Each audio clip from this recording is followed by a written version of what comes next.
I didn't raise my voice. I didn't throw anything. I just quietly stopped paying for everything.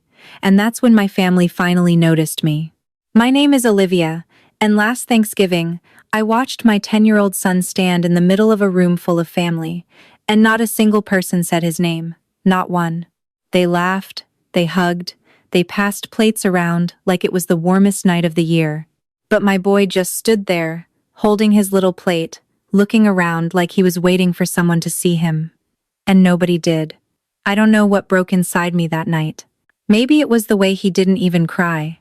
Maybe it was the way he just quietly sat down in the corner and ate alone, like he was used to it, like he expected it. That's the part that wrecked me. He wasn't surprised. He already knew where he stood in this family. And so did I. I'd been writing checks for years, covering bills they couldn't pay, keeping their lives together while mine fell apart in silence. But nobody talked about that. Nobody ever thanked me. They just kept calling when they needed something. So after that night, I made a decision. I stopped all of it. Every payment, every favor, every single dollar. No warning, no explanation. I just stopped. And what I did next didn't just change that night. It destroyed everything that came after. When the attention shifted, that's when it became obvious. Let me take you back to that moment. Thanksgiving dinner had just ended. The dishes were still on the table, and the smell of pumpkin pie was filling the whole house. Everyone moved to the living room, and that's when my mother stood up with this big smile on her face. She walked over to the hallway closet and came back carrying a handful of envelopes and gift bags. I remember thinking, okay, here we go. She handed the first envelope to my niece, Harper. Harper is Vanessa's oldest, 13 at the time. My mother leaned down, kissed her on the forehead, and said in this sweet, proud voice, "This is for my brilliant girl. You worked so hard this year, and I want you to know how proud I am of you."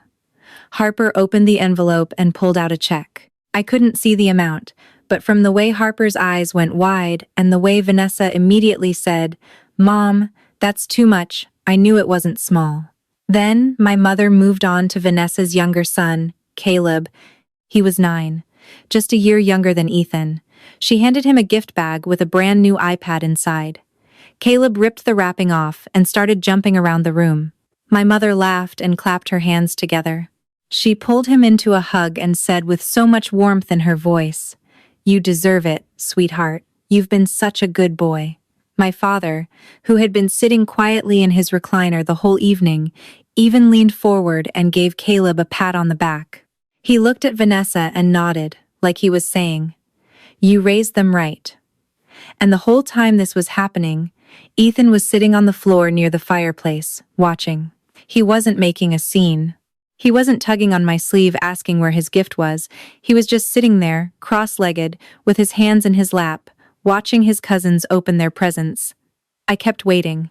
I told myself, okay, maybe she's saving Ethan for last. Maybe she wants to make it special. Maybe there's something in that closet with his name on it.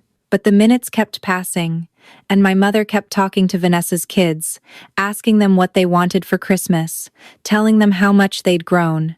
At one point, she even turned to Vanessa and said with this look of pure admiration, "You're doing such an amazing job with these kids.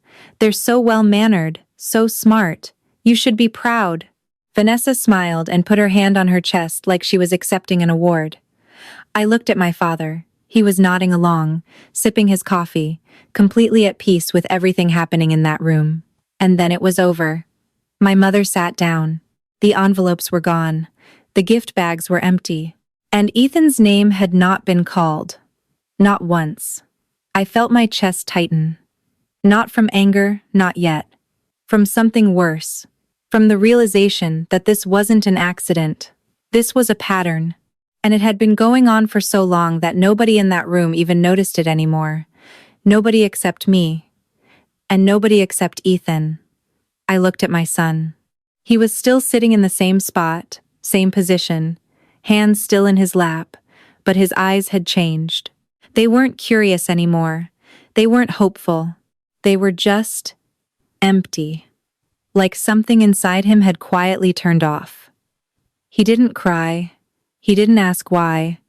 He didn't come running to me asking where his present was. He just accepted it.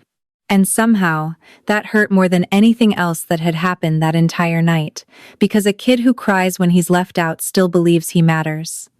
A kid who stays silent. He's already decided that he doesn't. I wanted to stand up. I wanted to say something. I wanted to grab my mother by the shoulders and ask her why my son wasn't good enough, but I didn't. I just sat there, gripping the arm of the couch so hard my knuckles turned white, watching my boy disappear a little more in a room full of people who were supposed to love him. After a while, Ethan quietly got up and walked to the kitchen. He sat at the table by himself, pulled out a little notebook from his backpack, and started drawing. No tears, no complaints, just silence. I followed him a few minutes later. When I walked in, he looked up at me, and in this calm, matter-of-fact voice, he said to me, "It's okay, Mom. I didn't really want anything anyway." Right then, something cracked deep inside me. Not because of what he said, but because of how he said it. Like he had rehearsed it. Like he had been telling himself that lie for years just to survive these family gatherings. I knelt down next to him and put my hand on his back. I didn't say anything. I couldn't. Because what do you say to a child who's already learned to shrink himself so he doesn't take up too much space? That night, lying in the guest bedroom with Ethan asleep next to me, I stared at the ceiling for hours.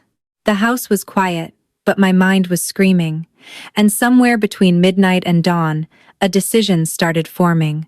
Cold, quiet, final. He didn't cry, and somehow, that hurt more. Hi everyone, my name is Olivia. I'm 38, and this story happened just a few months ago, on a Thanksgiving that changed how I see family forever. I'm a real estate attorney in Seattle. I've been doing this for over 12 years now, and I'm good at what I do. I built my career from nothing, worked through law school while waitressing on weekends, passed the bar on my first try, and slowly climbed my way up until I had my own clients, my own office, my own name on the door. I'm also a single mom. Ethan's father left when he was 2. No drama, no big fight. He just decided one day that being a dad wasn't for him, packed a bag, and disappeared. I haven't heard from him since. So it's been me and Ethan against the world for the past 8 years. And honestly, we've done pretty well. But here's the thing nobody in my family talks about. For years, I've been the one quietly holding everything together. Not just my own life, but theirs too. My parents' mortgage fell behind 3 years ago. I paid it off. My sister Vanessa needed money for her kids' private school tuition. I covered it. When my father's truck broke down, I bought him a new one. When my mother needed dental work that insurance wouldn't cover, I wrote the check. I never made a big deal out of it. I never brought it up at dinner or expected a thank you speech. I just did it because that's what I thought family was supposed to do. You help. You show up. You carry what you can. But somewhere along the way, helping turned into expectation. And expectation turned into invisibility. Because the more I gave, the less they saw me. My sister Vanessa, she's 42, a stay-at-home mom with 2 kids. And in my family's eyes, she's the golden child. Always has been. Everything she does is praised, everything she says is remembered, and every holiday revolves around her and her children. Meanwhile, I was the one who paid for the holiday dinner. At that point, I still believed keeping quiet was the right thing. I had no idea how wrong I was. That night, I didn't sleep. Ethan was curled up next to me in the guest bedroom, his little notebook still clutched in his hand, his breathing slow and steady. The house was dark and quiet. Everyone else had gone to bed hours ago, full of turkey and pie and the warm glow of a perfect family Thanksgiving. But there was nothing perfect about what I had just witnessed. I lay there, staring at the ceiling, replaying every single moment from that evening. The way my mother handed out those envelopes without even glancing in Ethan's direction. The way my father nodded along like everything was exactly as it should be.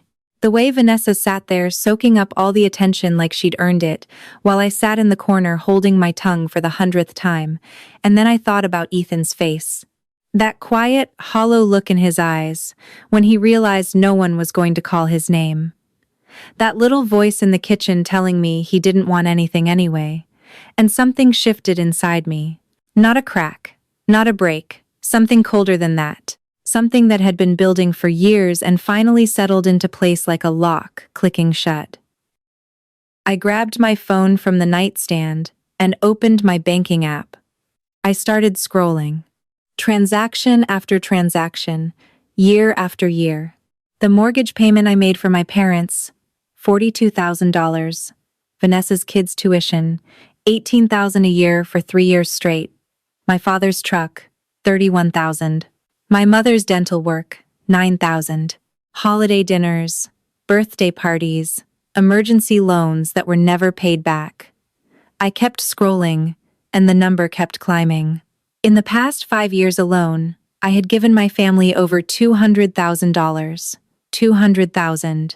And not once, not a single time, had anyone in that house looked at my son and made him feel like he belonged. I put the phone down and closed my eyes. My hands were shaking, but my mind was perfectly still. For the first time in years, I wasn't confused. I wasn't torn. I wasn't trying to see it from their perspective or make excuses for their behavior. I was just done. I thought about all the times I told myself it wasn't that bad. All the times I convinced myself that maybe my mother was just closer to Vanessa's kids because she saw them more often. All the times I rationalized my father's silence as just his personality. All the lies I fed myself so I wouldn't have to face the truth. But lying there in that dark room, with my son sleeping next to me, the truth was impossible to ignore. They didn't value me. They valued what I provided. There's a difference. And my son, the kindest, quietest, most thoughtful kid I've ever known, was paying the price for my silence. That's when I made the decision. No more checks, no more transfers. No more picking up the phone at midnight when Vanessa needed cash for something she couldn't afford. No more covering my parents' bills while they treated my child like he was invisible. I wasn't going to announce it. I wasn't going to send a group text or make a dramatic speech. I was just going to stop, quietly. Completely. The same way they had quietly and completely erased my son from their attention.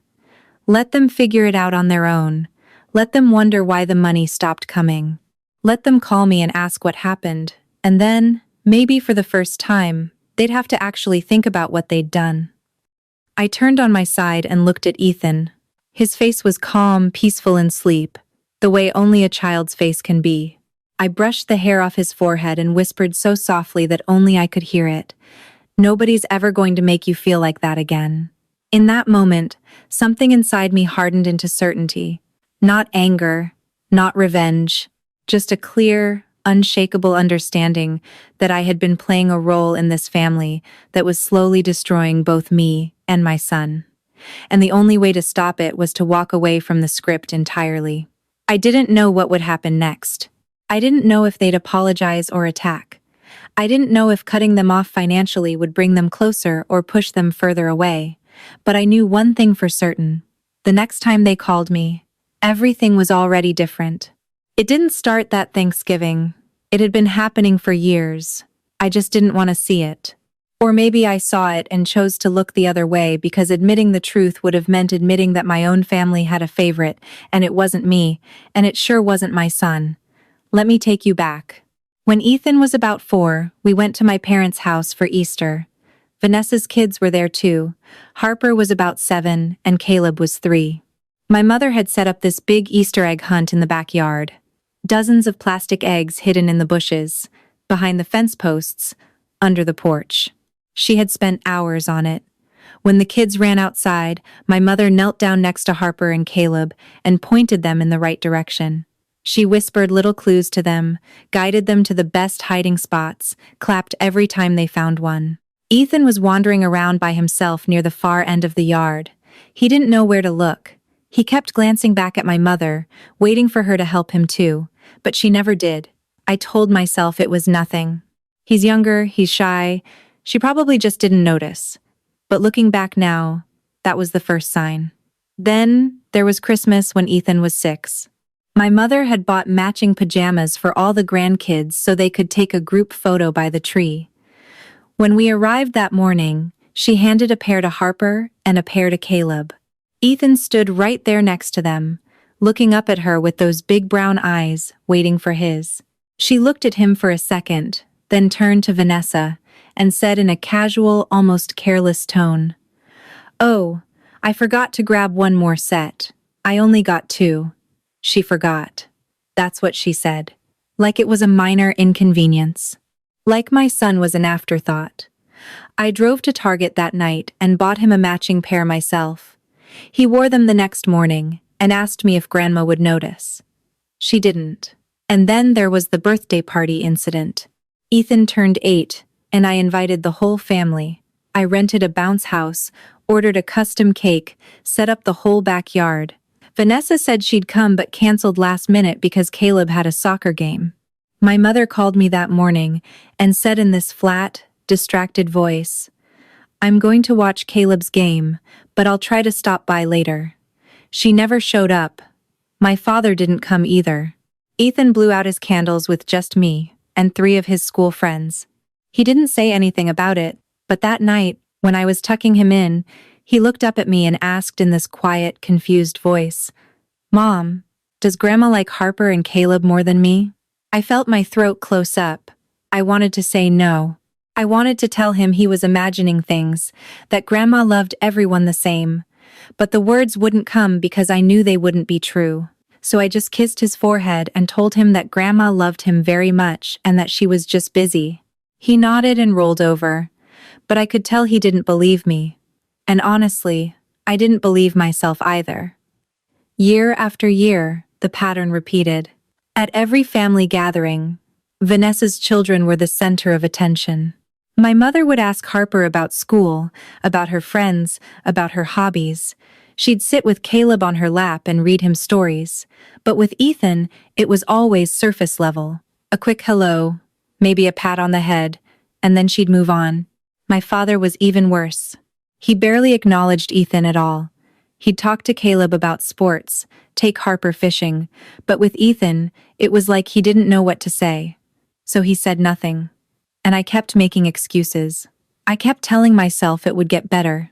That maybe when Ethan got older, they'd connect more. That maybe I was being too sensitive. That maybe this was just how families worked, and I needed to stop overthinking it.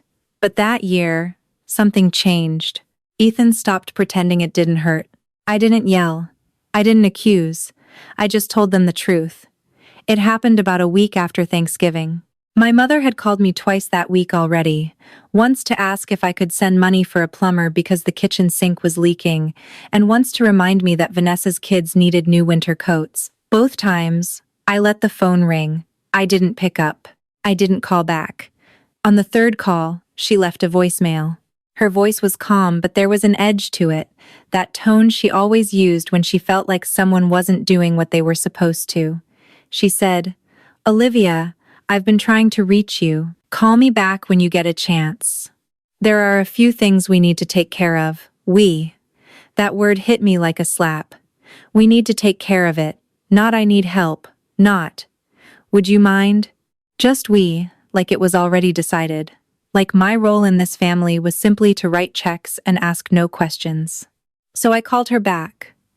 But instead of offering to pay for the plumber, I told her I was coming over that weekend. I told her I had something important to discuss, and I wanted Vanessa there too.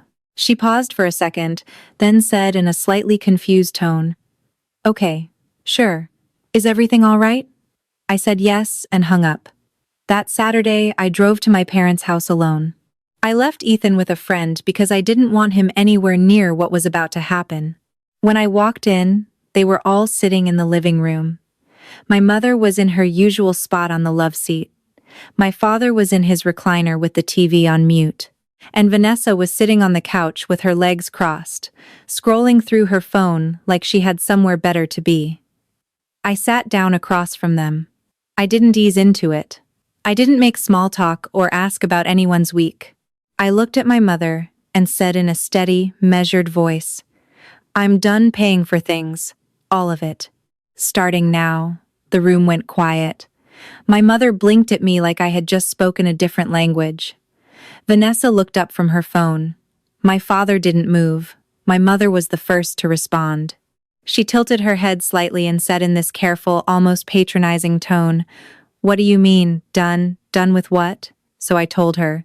I pulled out my phone and opened the Notes app where I had listed every single payment I'd made over the past 5 years. I read them out loud, one by one. The mortgage, $42,000. Vanessa's tuition payments, $54,000 over 3 years. Dad's truck, $31,000. Mom's dental work. Emergency loans. Holiday expenses. Grocery runs. I read every number, every date, every dollar amount. The total came to just over $210,000. When I finished, the silence in that room was deafening. Vanessa uncrossed her legs and sat up straight. She looked at our mother, then back at me, and said in this tight, defensive voice, "Why are you bringing this up now? Nobody asked you to keep score." I felt my jaw clench, but I kept my voice calm. I looked right at her and said, "You're right. Nobody asked me to keep score. But nobody ever said thank you either." My mother shifted in her seat. She put her hands in her lap and said in that familiar guilt-tripping tone she always used when things weren't going her way, "Olivia, family helps family. That's what we do. You don't throw it in people's faces." I nodded slowly. Then I said, "You're right, Mom. Family helps family, but family also treats each other's children equally. And you haven't done that." She flinched. Just barely, but I saw it. Vanessa jumped in immediately, her voice rising. She pointed at me and said with sharp irritation, "Don't start with that again. Mom loves all the kids. You're just being dramatic because you want attention." I didn't flinch. I didn't raise my voice. I just looked at Vanessa and said, "Your kids got checks and iPads on Thanksgiving." My son sat on the floor and watched. Nobody said his name. Not once. Vanessa opened her mouth to respond, but nothing came out. She looked at my mother. My mother looked at my father. And my father, the man who had been silent through every single family gathering, every single slight against my son, did what he always did. He stared at the floor and said nothing. My mother finally spoke. She straightened her back, and in this cold, clipped voice, she said, "You're being ungrateful. After everything we've done for you, this is how you repay us? By threatening to cut us off?" I stood up. I picked up my bag. I looked at all three of them, one by one. And then I said in a voice that was quieter than anything I'd said all afternoon, "I'm not threatening anything. I'm telling you what's already happened. The payment stopped 2 weeks ago. I'm not asking for permission." My mother's face went pale. Vanessa's mouth fell open. My father still didn't look up. I turned and walked toward the door. Just before I reached it, my mother called out from behind me, her voice cracking for the first time. "Olivia, you can't do this. You'll tear this family apart." I stopped. I didn't turn around. I stood there for a long moment, feeling the weight of every word she had just said. Then I said, almost to myself, "This family was already torn apart, Mom. You just never noticed, because I kept paying to hold it together." But I wasn't done. Not until everything was finally said out loud. Halfway to my parents' house, Ethan suddenly went quiet. We had been driving for about 40 minutes. The highway stretched out in front of us, gray and wet from the morning rain. Ethan had been chatting the whole way, telling me about a science project he was working on at school, something about volcanoes and baking soda. He was excited, talking fast the way he always does when he's really into something. I was half listening, half thinking about what the day was going to look like. I was already dreading it. Every Thanksgiving at my parents' house followed the same script. Vanessa would arrive first with her kids, and by the time I got there, she'd already be in the kitchen with my mother, laughing and cooking like they were best friends. My father would be in the living room watching football, and the moment Vanessa's kids walked in, he'd light up like someone just turned on a switch. And then Ethan and I would walk through the door, and the energy would drop just a little. Not enough for anyone else to notice, but enough for me. I was running through all of this in my head when I realized the car had gone silent. I glanced in the rearview mirror. Ethan was staring out the window, his hands folded in his lap, his face completely still. Something about the way he was sitting made my stomach tighten. I kept my eyes on the road and said in a light, casual tone, "Hey buddy, you okay back there?" He didn't answer right away. A few seconds passed. Then, without looking at me, he said in this small, careful voice, "Mom, can I ask you something?" I said sure. He was quiet for another moment, like he was choosing his words. Then he asked, "Why does Grandma talk to Harper and Caleb more than me?" The question hit me like a punch to the chest. My hands tightened on the steering wheel. I opened my mouth to respond, but nothing came out. Because, what was I supposed to say? I had spent years building walls around this exact question, stacking excuse on top of excuse, so I'd never have to face it directly. And now my 10-year-old had just knocked every single one of them down with a single sentence. I swallowed hard and forced a smile into my voice. I said, "What do you mean, sweetheart? Grandma loves you." Even as the words left my mouth, they tasted hollow. Ethan turned his head and looked at me through the mirror. His eyes were calm, almost too calm for a kid his age. He said in that same quiet, measured voice, "I know she loves me, but she doesn't talk to me the same way. She asks Harper about her grades and her violin. She plays with Caleb. But with me, she just says hi and then goes back to them." I felt a lump forming in my throat. My vision blurred for a second, and I blinked hard to keep my eyes on the road. He wasn't wrong. Everything he just said was exactly what I had been seeing for years, but refusing to admit. The difference was, I had the luxury of pretending. He didn't. He was living it. I took a breath and said, "Grandma sometimes gets busy with everyone there. It doesn't mean she cares about you less." He nodded slowly, but I could tell from the way his jaw tightened that he didn't buy it. He turned back to the window and said, almost under his breath, in a voice so quiet I barely caught it, "Then how come she never remembers what I like?" That one sentence cracked something open inside me that I had been sealing shut for years, because he was right. My mother knew that Harper played violin. She knew Caleb loved soccer. She knew their favorite foods, their favorite colors, their shoe sizes. But with Ethan, she couldn't even remember that he was allergic to peanuts. Last Christmas, she put a Snickers bar in his stocking. I caught it before he opened it. She laughed it off and said she forgot. She forgot.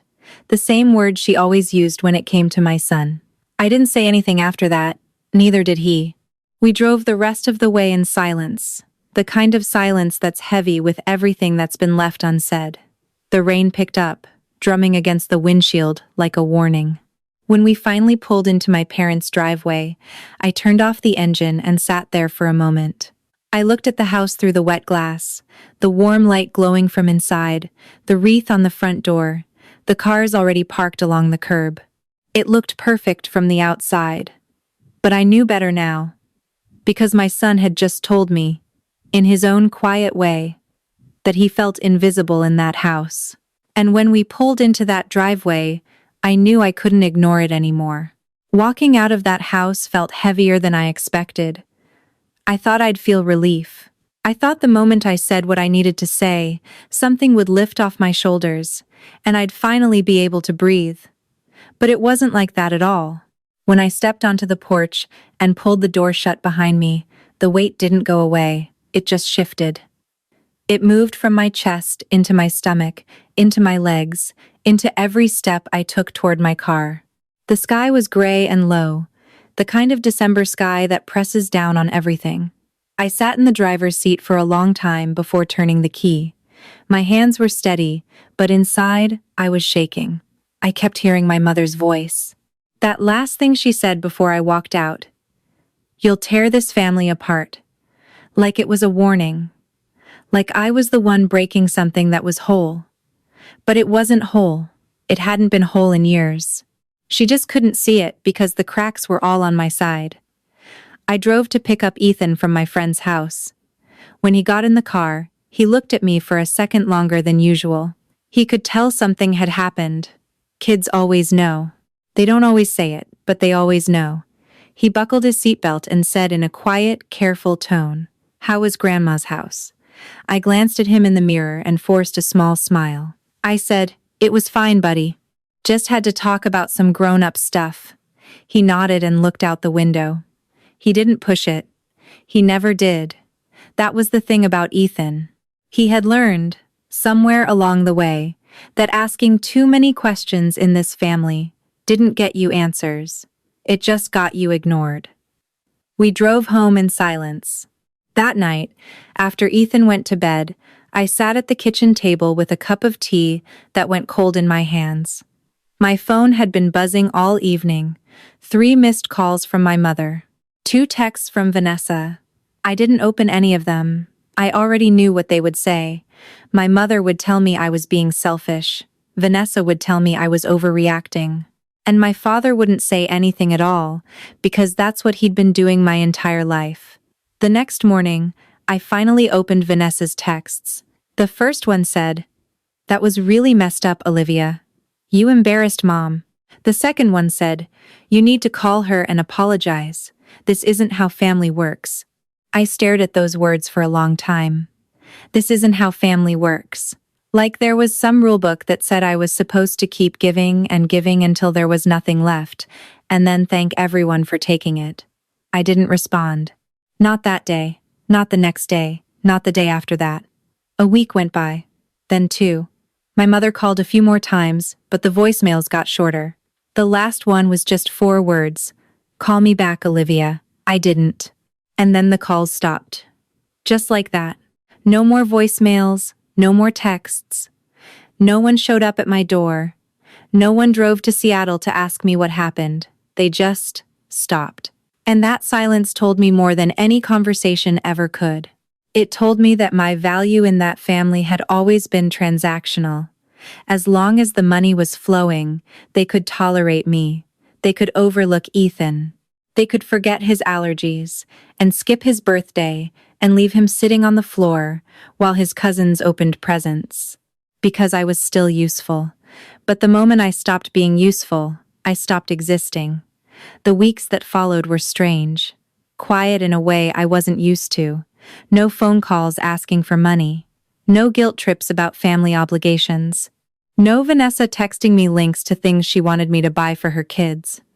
It was just me and Ethan, in our house, living our life. And honestly, some days it felt like freedom. But other days, it felt like grief. Because even when your family hurts you, even when they make your child feel invisible, losing them still feels like losing a part of yourself. One night, about 3 weeks after the confrontation, Ethan and I were sitting on the couch watching a movie. Out of nowhere, he paused it, turned to me, and said in this soft, serious voice, "Mom, are we still going to Grandma's for Christmas?" I looked at him. His face was calm, but his eyes were searching mine for an answer he wasn't sure he wanted to hear. I put my arm around him and said, "I don't think so, buddy. Not this year." He was quiet for a moment. Then he leaned into me and said, barely above a whisper, "Is it because of me?" Right then, my heart split open. Not cracked, not bruised, split completely in 2. Because my son, my beautiful, quiet, thoughtful son, had just asked me if he was the reason his family fell apart. I thought I had done the right thing, until Ethan asked me something I wasn't ready for. The table looked perfect, but nothing about that night was. My mother had gone all out, the way she always did for Thanksgiving. The long oak table was covered with a cream-colored tablecloth, lined with candles, and loaded with enough food to feed twice as many people. Turkey in the center, golden brown and glistening. Mashed potatoes, green bean casserole, cranberry sauce, homemade rolls, sweet potato pie. Everything arranged like a magazine spread. She'd been cooking since 5 in the morning. I knew because she'd texted me a photo of the turkey going into the oven with a smiley face. When Ethan and I walked in, the house was already full. Vanessa and her family had arrived an hour before us. Harper was sitting at the kitchen island showing my mother something on her phone, and my mother was leaning in close, laughing like whatever Harper was saying was the most fascinating thing she'd ever heard. Caleb was running through the hallway with a foam football, and my father was chasing after him in slow motion, pretending he couldn't catch him. The whole scene looked warm. It looked like a family. Ethan walked in behind me, holding a container of cookies we had baked the night before. He had decorated each one himself, little turkeys and pumpkins with orange and brown icing. He was proud of them. He had asked me 3 times on the drive over if Grandma would like them. When we stepped into the kitchen, Ethan held out the container toward my mother and said in this bright, hopeful voice, "Grandma, I made these for you. I decorated them myself." My mother glanced down at the container, gave a quick smile, and said in a distracted, halfway tone, "Oh, that's nice, sweetie. Just set them over there." She pointed toward the far end of the counter without looking up, then immediately turned back to Harper. Ethan stood there for a second, still holding the container. Then he quietly walked over and set it down where she pointed, between a stack of napkins and a bag of dinner rolls. Nobody opened it for the rest of the night. I watched the whole thing from the doorway. My chest felt tight, but I didn't say anything. I told myself she was busy. She was cooking. She'd look at them later, but deep down, I already knew she wouldn't. When we all sat down for dinner, the seating arrangement told its own story. My mother sat at the head of the table with Vanessa on her right and Harper on her left. Caleb sat next to his father, Derek, who was across from Vanessa. My father sat at the other end, quiet as always, focused on his plate. Ethan and I were squeezed in at the far corner, near the wall, like an afterthought. Nobody planned it that way. Nobody said, "Olivia, you sit over there." It just happened naturally. And that was the worst part. We weren't deliberately pushed aside. We were just forgotten in the arrangement. As soon as the food was served, the conversation started. And just like every year, it orbited around Vanessa. My mother turned to her and said with this warm, glowing pride in her voice, "So, tell everyone about Harper's recital. I've been bragging about it all week." Vanessa smiled and launched into a 10-minute story about Harper's violin performance at school, how the teacher said she was the best in the class, how she got a standing ovation. My mother listened with her chin resting on her hand, nodding and gasping at all the right moments. My father even looked up from his plate and said in a rare, approving tone, "That's really something. She's going to go far." Then Derek brought up Caleb's soccer season, 3 goals in the last game. MVP of his league. My mother clapped her hands together and said, "I told you, this kid is a natural athlete.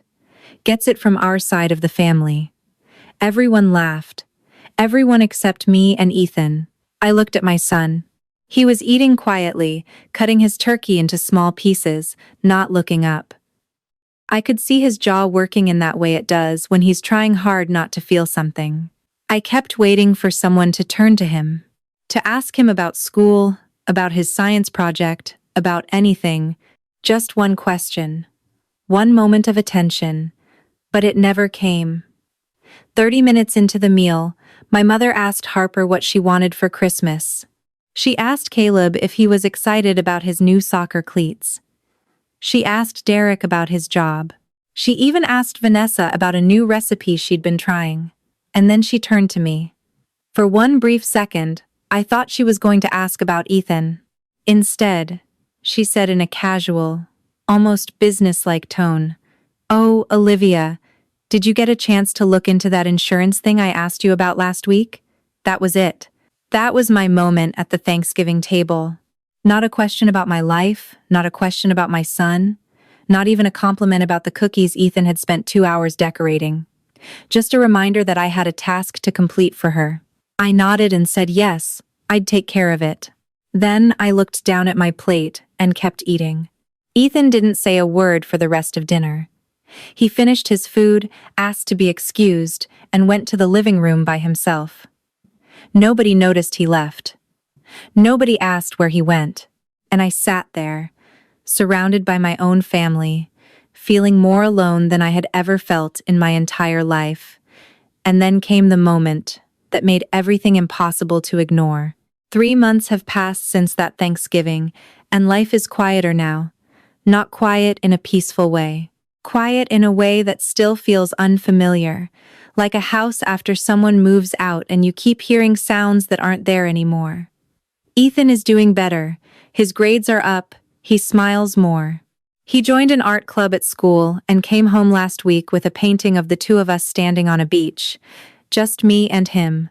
No grandparents, no cousins, no big family table, just us. He taped it to the fridge and said in this proud, simple voice, "That's our family, Mom." I smiled and told him it was beautiful. But later that night, after he went to bed, I stood in front of that painting for a long time, and I cried. Not because I regretted what I did, but because my son had drawn his whole world, and it only had 2 people in it.